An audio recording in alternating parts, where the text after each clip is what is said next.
Les frissons de l'arbre, un podcast généalogique par Murmure d'Ancêtre.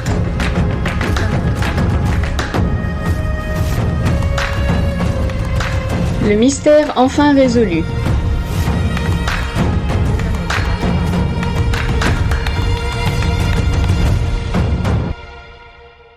Ce podcast fait suite au polar généalogique que j'ai commis lors du Challenge AZ 2020. Si vous ne l'avez pas encore lu ou écouté, je vous conseille de le faire tout de suite parce que, spoiler, je vais résoudre le crime tout de suite. Cherchant vainement le décès d'Ursule Macréo, mon imagination s'est enflammée, au point de croire que, peut-être, son époux Henri l'avait assassinée. Aujourd'hui, j'ai enfin résolu ce mystère. Ce podcast transcrit une recherche de longue haleine. Pour vous restituer les protagonistes, Ursule est née en Bretagne en 1874. À la toute fin du XIXe siècle, elle émigre en Seine-et-Marne où elle rencontre Henri Macréo.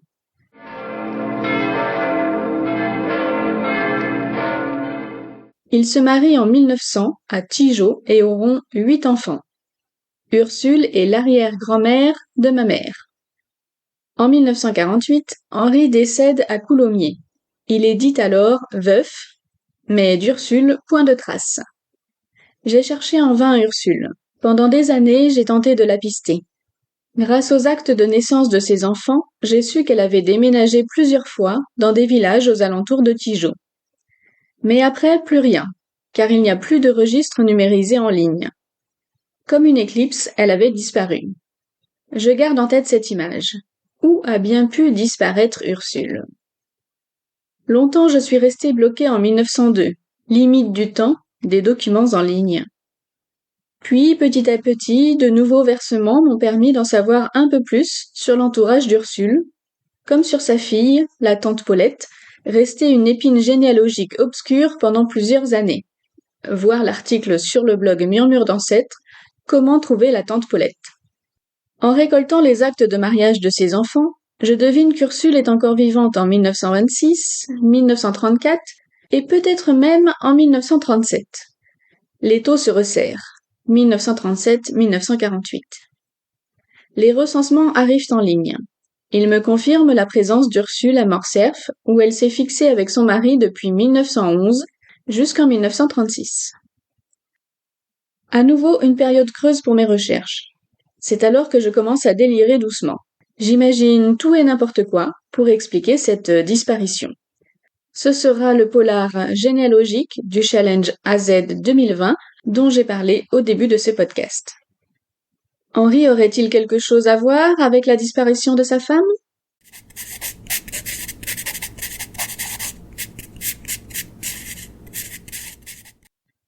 Régulièrement, je consulte le site des archives départementales de Seine-et-Marne. Les communes ne sont pas toutes logées à la même enseigne. L'état civil de certaines ne s'affiche que jusqu'en 1912, tandis que pour d'autres, on peut consulter les décès jusqu'en 1962. Les recensements en ligne progressent. Ainsi, je découvre en écrivant ces lignes que celui de 1946 à Morcerf est désormais affiché. Mais le couple Macréo n'y figure pas. C'est finalement l'enregistrement qui va apporter la réponse tant souhaitée. Comme l'explique le site des archives, la régie de l'enregistrement a été créée en 1791. Les actes notariés doivent être enregistrés par un receveur des impôts, c'est-à-dire transcrits sur un registre public contre la perception d'un droit d'enregistrement. Des tables spécifiques des décès permettent de contrôler les successions.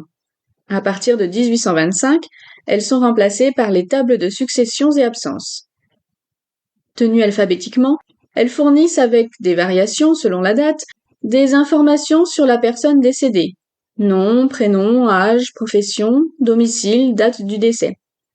Mais aussi ses héritiers, nom, prénom, profession, domicile, ses biens, détails et localisation, valeur, la date de déclaration et du paiement des droits et des observations éventuelles. L'intérêt de ce document, dans le cas qui m'occupe, est évidemment de signaler le lieu et la date du décès. Une première salve 1814-1907 avait d'abord été mise en ligne. J'attendais la seconde qui était prévue couvrir la période jusqu'en 1968. Enfin, je m'aperçois que ces documents sont en ligne. Je cherche dans plusieurs bureaux autour de Morcerf, dernier domicile connu d'Ursule. Et c'est finalement la table de succession du bureau de Coulommiers qui m'apporte la clé du mystère. Ursule Macréo, née Le Floch, est décédée à Coulommiers le 29 octobre 1943. Sans trop y croire, je vais voir l'état civil. Et là, joie, les registres de décès y figurent.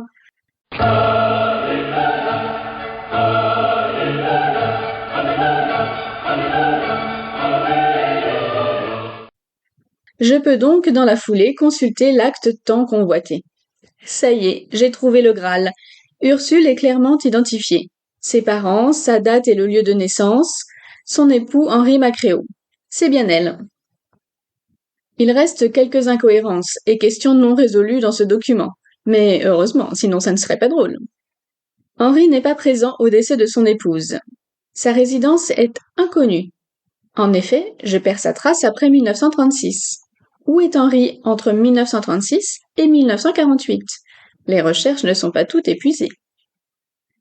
Les deux témoins et déclarants du décès d'Ursule sont Maurice-Édouard Druel, économe, et Gaston Berthier.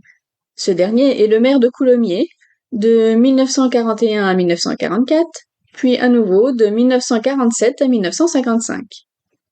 Il est ici présent en tant qu'officier d'état civil. Né à Meaux en 1881, il a reçu la Croix de guerre comme officier de haute morale, opposant une résistance opiniâtre aux efforts des Allemands qui disposaient de forces bien supérieures. Et il a été nommé chevalier en 1921, puis officier de la Légion d'honneur en 1932. Le premier déclarant, Maurice Druel, est plus intéressant pour découvrir l'histoire d'Ursule. Il est donc dit économe. Croix de guerre lui aussi, il est rappelé à l'activité en 1939, où il est classé en affectation spéciale pour une durée indéterminée au titre de l'hôpital de Coulommiers. Il est considéré comme démobilisé en juin 1940, soit après l'armistice signé par Pétain. Avec ces informations, j'ai déjà une bonne piste pour savoir où est décédée Ursule. Dans l'acte, elle est dite décédée en son domicile 7 rue de la Ferté-sous-Jouarre. Or, pendant que je laissais mon imagination divaguer pour rédiger le challenge à Z, je ne cessais de me baser sur la réalité. Ainsi, au chapitre I de ce challenge, je raconte comment j'ai découvert à quoi correspondait cette adresse du 7 rue de la Ferté-sous-Jouarre, car Henri lui-même y est décédé en 1948. Il s'agit de l'hôpital de Coulommiers. Donc, comme son époux 5 ans plus tard, Ursule s'est éteinte en milieu hospitalier. D'où la présence de Maurice Druel, sans doute économe de l'hôpital. Les employés d'hôpitaux étant souvent requis comme déclarant des actes de décès des patients de l'hôpital. Reste une petite incohérence. Le domicile, lieu où l'individu a son principal établissement, c'est-à-dire son habitation principale. La résidence, en droit civil, c'est le lieu où l'individu se trouve en fait. Contrairement au domicile, la résidence se veut temporaire. L'acte de décès d'Ursule dit qu'elle a son domicile, sa résidence permanente, à l'hôpital. Donc, soit c'est une erreur, soit elle y vivait depuis suffisamment de temps pour n'avoir d'autre adresse. Bref, Ursule s'est éteinte à l'hôpital de Coulommiers à l'âge de 69 ans. Où était son mari? Je l'ignore encore. Peut-être était-il déjà lui-même hospitalisé? Ou pas?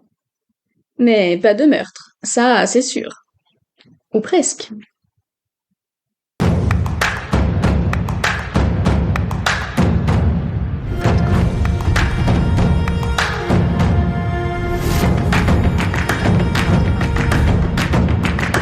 Retrouvez tous les podcasts et les articles sur le blog Murmure d'Ancêtre.